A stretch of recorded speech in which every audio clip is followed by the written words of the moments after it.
આજે તો ઓમનું લુક થોડુંક તેરે નામ જેવું થઈ ગયું. Hello guys, welcome to my mini vlog. અને હું સવારમાં જતી રહી હતી ઓમની સ્કૂલમાં, કારણ કે એને કીટ આપવાની હતી બુક્સની બેગની બધી.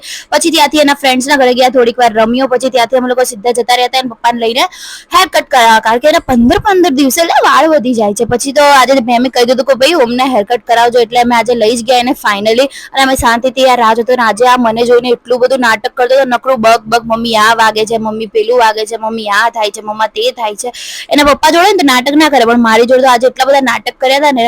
તો બી મસ્ત હમણાં ન્યૂ લુક બધો બહુ વાયરલ થયો છે બુલેટ કટ કરીને, તો આજે એના એ લુક અમે ટ્રાય કર્યો, પણ ફાઇન લાગતા હતા. પછી એને ત્યાંથી અમે લઈ ગયા ગાર્ડનમાં જવા માટે નીકળી ગયા હતા. અને પછી સુનિલ જતા પોપકોર્ન લેવા, પણ પોપકોર્ન અમારા નસીબ નતા સારા, તો પોપકોર્ન ફિનિશ થઈ ગયા. પછી લઈ ગયા ગાર્ડનમાં સીધા.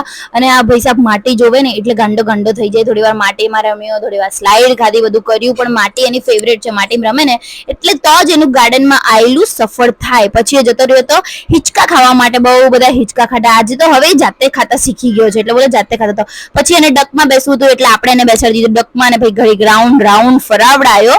ચલો હવે આ વ્લોગ અહીંયા જ ખતમ કરીએ, મળીએ આગળના મિની વ્લોગમાં. લાઈક, શેર અને સબસ્ક્રાઇબ.